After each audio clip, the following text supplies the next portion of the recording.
ఇటుపక్క అధికార party Congress party స్టేట్లో ఉంటే సెంట్రల్లో ఉన్నటువంటి బీజేపీ పార్టీ కప్చెప్పింది. అంటే ఇన్వెస్టిగేషనే వారి చేతికి కప్చెప్పారు కాబట్టి మాకేమీ లేదు. ఒకవేళ ఎటువంటి తీర్పు వచ్చినా, సిబిఐ ఎటువంటి విచారణ జరిపి తీర్పిచ్చినా సరే మాకేం సంబంధం లేదనే విధంగా కాంగ్రెస్ ప్రభుత్వం ముందుకు వెళ్తుందా? మనతో పాటు బండారు రామ్మోహన్ రావు గారు ఉన్నారు, పొలిటికల్ అనలిస్ట్. సార్ నమస్తే. సార్ రామ్మోహన్ రావు గారు, సిబిఐ తెలంగాణ ప్రభుత్వం చేతులు దులుపుకుంది అనుకోవచ్చా అనేది ఫస్ట్ క్వశ్చన్. ఖచ్చితంగా, కానీ రావణ కష్టం ఇంకా రగులుతూనే ఉండాలి. 2028 ఎన్నికల వరకు ఇది సాగుతూనే ఉండాలి అనే ఉద్దేశం కనపడుతుంది ప్రభుత్వం. నిన్నంతా ఉదయం 9 గంటల నుంచి రాత్రి తెల్లారి 2 గంటల దాకా నేను మొత్తం లైవ్ చూశాను. నాకు బాగా నచ్చిన ప్రసంగం ఎవరిదంటే అక్బరుద్దీన్ ఓవైసీ. గత నెల రోజుల నుంచి నేను ప్రతి డిబేట్ లో వేస్తున్న ప్రశ్నలన్నీ కూడా, నేను చట్టసభ సభ్యుని కాదు కదా, నాకు చాలా సంతోషం, నా ఆత్మ వాడికి ఆయనలో ప్రవేశించింది అనిపించింది. అంటే అన్ని ప్రశ్నలు వాజీ ప్రశ్నలు వేశారు. నిజంగా చెప్పాలంటే అవినీతి జరిగింది, సమస్య లేదు. 1,00,000 కోట్ల అవినీతి తప్పు. యాక్చువల్ గా 89,000 కోట్ల రూపాయలు ఖర్చు అయింది. 93 అంటున్నారు, 93,000 కోట్లు. 93,000 కోట్లు ఖర్చు అయితే 1,00,000 అవినీతి అవుతున్నారు కదా. అదేంటి ఆ 3 బ్యారేజీల సంగతి పక్కన పెడితే మిగతా అవన్నీ కలిస్తే 141 టీఎంసీల నీళ్లు నిల్వ చేసే రిజర్వాయర్లు కట్టిండ్రు, పంప్ హౌస్లు కట్టిండ్రు, సబ్ స్టేషన్లు కట్టిండ్రు.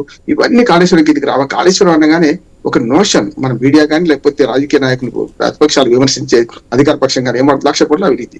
ఇదే మొత్తం అంతా ఆ రకంగా చేస్తున్నారు. నిజంగా చెప్పాలంటే అక్బరుద్దీన్ ఓవైసీ చేసిన ప్రశ్నలకు ముఖ్యమంత్రి గారు కంగు తిన్నారు. లోపల కూర్చున్నాడు కనుక మళ్ళీ ఆయన ప్రసంగం పూర్తి కాకముందే వచ్చి సమాధానాలు ఇచ్చే ప్రయత్నం చేసింది. కాదట్లేదు, ఆయన ప్రశ్నలు మరొక్కసారి ప్రభుత్వానికి వస్తున్నాను. ఒకటి, కొండను దవి ఎలకని పట్టిండ్రా, ఇది నెంబర్ 1. అంటే ఏమి తేల్చకుండా అది సూర్యతం ఇది సూర్యతం అని చెప్పి చివరికి 6,80,00,000 రూపాయలు ఒక ఏజెన్సీ నుంచి వసూలు చేయమని ఇచ్చారు. చూడండి, అందుకని అక్బరుద్దీన్ అన్నారు 3.5 కోట్లు ఈ కమిషన్ ఖర్చు అయింది, ఇంకా గట్టి 6 కోట్లు కూడా ఖర్చు కావచ్చు. ఎందుకంటే విమాన ప్రయాణాలు అవన్నీ కలుపుకుంటే ఆ రికవరీ కోసం ఏదైతే సిఫార్సు చేసిందో అదొక్కడే తప్ప వేరే స్పెసిఫిక్ సిఫార్సులు లేవు. నేను కూడా అంగీకరిస్తున్నాను, నేను అది అడ్వకేట్ చెప్తున్నా. ఈ కమిషన్ రిపోర్ట్ కొండందవి ఎలకని కూడా పట్టలేదు అంటున్నాను.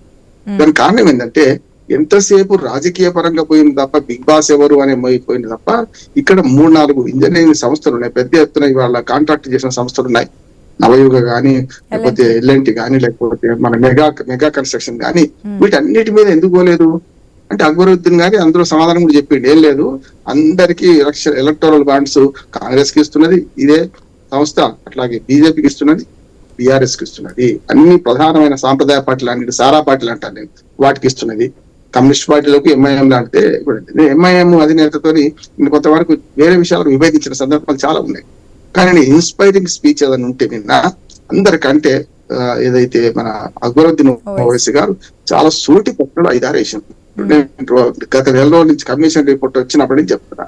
ఫస్ట్ టర్మ్స్ ఆఫ్ రెఫరెన్సెస్ దేని మీద ఉన్నది, ఆయన దేని మీద పోయింది. కమిషన్ 3 బ్యారేజీలు కుంగడానికి కారణాలు, కానీ ప్రాజెక్టు సైట్ మార్చడానికి కారణం ఏమో తెలుసుకోమని చెప్పలే. అంటే చూచి రామంటే కాల్చి వచ్చిన హనుమంతుడు లాగా అసలు విషయం విడిచిపెట్టి కొత్త విషయాలు పట్టుకొని మొత్తం చేసిండ్రు.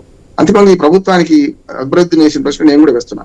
అయ్యా, ఈ మంచి చెడు జరిగింది, 1,00,000 కోట్ల అవినీతి జరగలేదా? నేను అంటే జరిగిందా, జరగలేదు. అవినీతి మాత్రం జరిగింది. ఎందుకంటే ముగ్గురిని పట్టుకుంటేనే 1,000 కోట్ల రూపాయల ఆస్తులు బయటపడ్డాయి అంటే ఖచ్చితంగా జరిగింది. 10,000 కోట్ల, 20,000, 90,000 కోట్ల సగం 30,000 కోట్ల అవుతుంది, కానీ 90,00,000 కోట్లు అయితే కావు కదా. అవినీతి పరుల మీద ఖచ్చితంగా చర్యలు తీసుకోవాలి, దాన్ని ఫైండ్ అవుట్ చేయాలి. సిబిఐ అప్పచెప్పడాన్ని ఆహ్వానిస్తున్నారు. ఎందుకంటే ఈ లాభం ఏదైనా సరే సిబిఐ అప్పచెప్పలేదు, ఎందుకంటే ఇందులో తేల్చింది ఏం లేదు కనుక సిబిఐ దీన్ని చేయాలి. ఎందుకంటే సిబిఐకి ఒక ఈ రిపోర్టే కాకుండా కాళేశ్వరం కమిషన్ పీసీ ఘోష్ రిపోర్టే కాకుండా విజిలెన్స్ కమిషన్ ఏం రిపోర్ట్ ఇచ్చింది, ఎన్డీఎస్ఏ ఏం చేసింది, ఇవన్నీ సిడబ్ల్యూసీ ఏం చేసింది, మొత్తం అన్ని కూడా రావాల్సిన అవసరం ఉంది. రెండోది ఏమంటున్నాను ఆశ గారు, ఇప్పుడు ఇంత రాద్ధాంతం చేసింది కదా, రాజకీయ పక్షాలు పరస్పరం దూషించడానికి మనకు వచ్చినాయి. కానీ నిన్నైతే నేను స్పీకర్ పాత్ర కానీ ఇంతకుముందు రంజన్ నాయక్ గారు అన్నట్టు స్పీకర్ల పాత్ర సభను నడిపించే క్రమంలో అద్భుతంగా ఉన్నట్టు. సరే, కొన్నిసార్లు వ్యక్తిగత విమర్శలు చేసుకున్నా కూడా 13 గంటలు చర్చ, 4 గంటలేమో బీసీ బిల్లు మీద చర్చ, 9 గంటలేమో ఈ మన కాళేశ్వరం కమిషన్ చర్చలో కొంత అపశృతులు జరిగినా కూడా అంతిమంగా ఒక రకంగా చెప్పాలంటే చర్చ ఉందాగా జరిగిందని నేను అనుకుంటాను. ఎందుకంటే అన్ని రాజకీయ పక్షాలు కారణం కూడా అంతేందుకు బీజేపీ ఇంకొక అర్థం కాదు. బీజేపీ వాళ్ళు వాకౌట్ చేస్తే మరి చివరిగా ఉన్న బీజేపీ మిత్రుడు ఎవరైతే మన పాల్వాయి హరీష్ బాబు మాట్లాడండి మరి ఆయనకి ఎట్లా అవకాశం వచ్చింది, 8 సీట్లు రెండోసారి రెండో అవకాశం ఎట్లా ఇచ్చారు, ఇది కూడా ఆ స్పీకర్ నిర్ణయానికి వదిలేద్దాం మనం. కానీ ఏదైనా సరే ఇప్పుడు మొత్తం కలిస్తే కమిషన్ రిపోర్టులు ఏమి తేలలేదని అర్థమవుతుంది. డైరెక్ట్ గా ఫలానా సంస్థలు అవినీతి చేసినాయనో లేకుంటే ఏం లేదు. కనుక ఇంత రాజకీయ కోణంలో ప్రభుత్వం ఏ ఆరోపణలు చేసిందో కమిషన్ కూడా అదే ఆరోపణలు చేసింది, ఏం తేడా లేదు.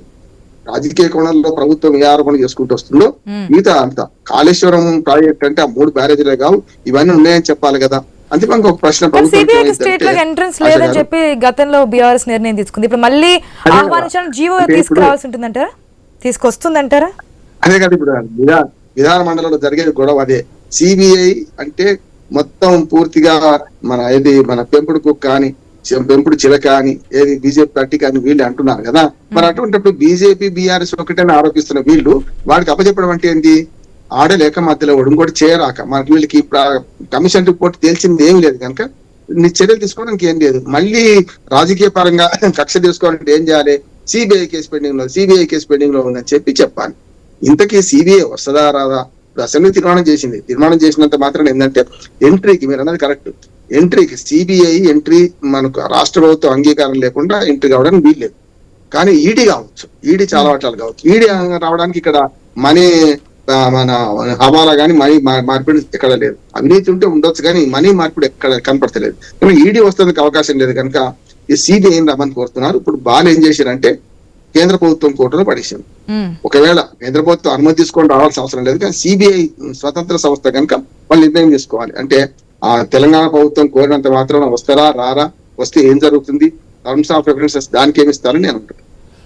బీజేపీ కూడా చెప్తోందిగా, ఇప్పటి నుంచి కాదు గత నుంచి చెప్తోందిగా బీజేపీ స్టాండ్, దీనిలో 1,00,000 కోట్ల అవినీతి జరిగింది, కల్వకుంట్ల ఫ్యామిలీ నుంచి ఒక వికెట్ పడిపోతుంది అని చెప్పి. అదే కదా, ఏం లేదు కదా, తేలింది కదా. అంటే ఖచ్చితంగా నేను ఏమంటున్నా అంటే అవినీతి ఉన్నది, ఎవరైనా అవినీతి లేదని ఎవరు ఒప్పుకుంటారు, అవినీతి ఉన్నది. అవినీతి నుంచి ఎట్లా తప్పించుకోవాలని బీఆర్ఎస్ నేను అంత డ్రామా ఏం జరిగిందంటే ఎట్లా చేసి ఎదుటి వారిని రాజకీయంగా ఎదుర్కొందాం, ఈ కమిషన్ రిపోర్ట్ ను ముందర పెడదాం, అది కూడా హర్రీ నా రాత్రి తెల్లారి 2 గంటల దాకా నేను కూడా చూడాల్సి వచ్చింది కదా. మనందరూ రేపు పొద్దున మాట్లాడాలంటే చూడాలి కదా. అందుకనే ఈ 2 రోజులు అంటే మొత్తం చర్చ అంతా ఒకే రోజులో కుదించి ఇంత అర్జెంట్ గా చేయాల్సిన పరిస్థితి రాజకీయ కారణాలు ఉన్నాయి దానికి. హైకోర్టులో పిటిషన్ పెండింగ్ లో ఉంటుంది. హరీష్ రావు వేసిన పిటిషన్ ఆ రిపోర్ట్ ప్రవేశపెట్టకుండా చూడమని వాడికి వాయిదా పడ్డది. మళ్ళీ 7 సెప్టెంబర్ నాటికి ఇంకొక కేసు కూడా వీళ్ళిద్దరు కేసీఆర్ గారు హరీష్ రావు గారు వేసిన కేసు పెండింగ్ లో ఉంటుంది. కనుక ఈ రోజు ప్రవేశపెడితే ఒకటి కీలకతం దుకాణం బంద్ అనుకున్నట్టున్నారు కనుక చేశారు. చివరికి ఎటు పాల్పోక అందుకని అక్బరుద్దీన్ గారు స్పష్టంగా అడిగారు, మీరు ఏం చేస్తారు, వాట్ నెక్స్ట్, అవి ఉపయోగించుకుంటారా? నిజమే, 1 పిల్లర్ 2 పిల్లర్ పొంగినాయి, మహా అయితే 300 కోట్లు 400 కోట్లు అంటున్నారు వారు గత ప్రభుత్వం. ఆ 300-400 కోట్లు ఖర్చు పెట్టి అది బాగా చేస్తారా లేకుంటే విడిచిపెడతారా? అంటే ఏ డ్యామ్ కూడా ఎక్కడ చిన్న పగుళ్ళు లేకుండా ఉన్నదా ఇప్పటిదాకా? ఉంటే ఇప్పటిదాకా ఏం చర్యలు తీసుకున్నారు? అసలు మొత్తం విడిచిపెట్టడమేనా? మిగతా వాటిని వాడుకుంటారా లేదా? వాడుకుంటున్నారు కదా. ఇప్పుడు బస్వాపూర్ దాకా నీళ్లు నింపుతున్నారు. ఇప్పుడు ఏవైతే బస్వాపూర్ శంకుస్థాపన కానీ కొండపోచమ్మ ఒకవేళ నీళ్లు వెళ్ళలేదు ఎకరాకు కూడా అంటే కనుక సవాల్ చేస్తున్నాను, వారి పదవులను కూడా రాజీనామా చేస్తారా అని చెప్పి. ఈ సవాల్ అనేవి మనం రాజకీయంగా చూస్తూనే ఉంటాం.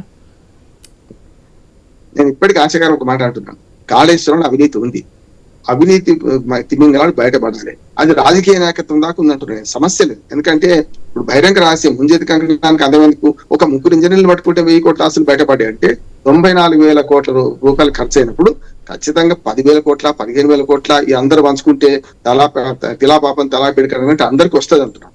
కానీ అవినీతి మీద పోలే. ఇక్కడ టర్మ్స్ ఆఫ్ రెఫరెన్స్ చేస్తే గవర్నమెంట్ తప్పు చేసిందంటే దీనిలో ఆ 3 బ్యారేజీలకు పరిమితం కాకుండా మొత్తం చేస్తేనేమో కమిషన్ పరిధి దాటినట్టు కాకుండా.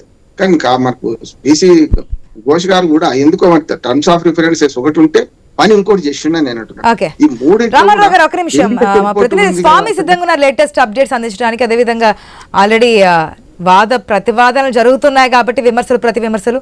స్వామి, రాష్ట్ర ప్రభుత్వం అయితే సిబిఐ కప్ చెప్తూ కేంద్రం కోర్టులో అయితే బంతిని